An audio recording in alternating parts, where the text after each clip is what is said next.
So I have to say, I'm really enjoying this book, Rest is Resistance. It is written by the Black author Tricia Hershey.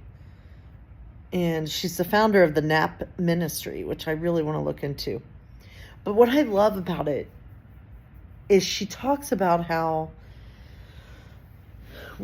rest is so important to us. Like, rest is resistance.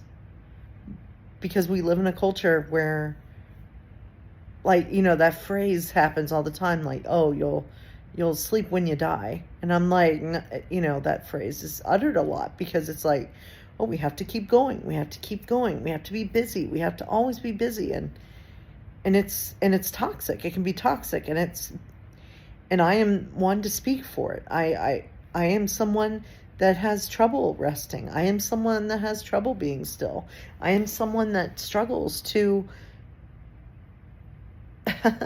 to just be. I mean, look at me now. I'm making all these videos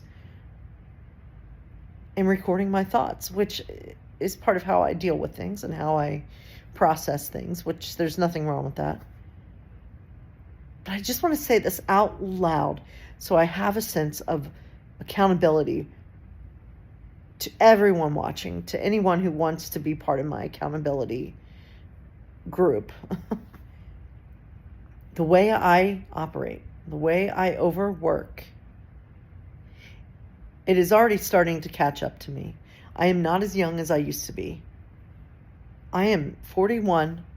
I have type 2 diabetes, and I suck at taking care of myself because I am constantly taking care of others.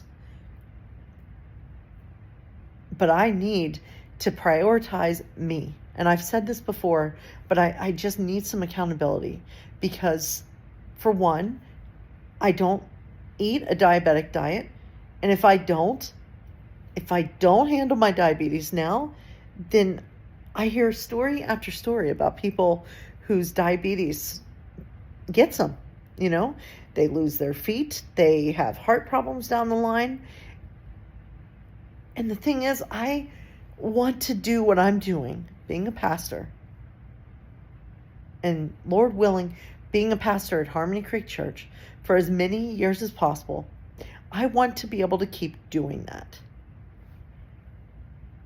And what that means, though, is that I have to take care of myself.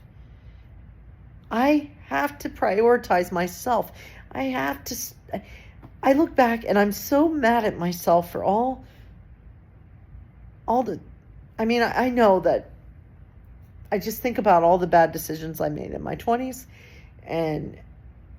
but there's no going back in time, but like, I just think about all the things I ate, or all the times I didn't exercise the way I should, and all that. And God, the time is now. I can't do anything about the past, but I can do something about now, my present. I can prioritize myself, which means drinking less caffeine, which is a big one. Eating more of a diabetic diet, which means eating less carbs, eating less mac and cheese, which is hard. Eating more grilled chicken instead of fried chicken, It means actually taking seriously my health. And that doesn't mean that I never, ever, for the rest of my life, as long as I live, never have Kraft mac and cheese again. But what it does mean is that I take seriously the fact that I am a type 2 diabetic, one that I don't take serious. God, I need to, and I need to take care of my heart. My dad has had a heart attack, and I need to eat less salt. There's so many things.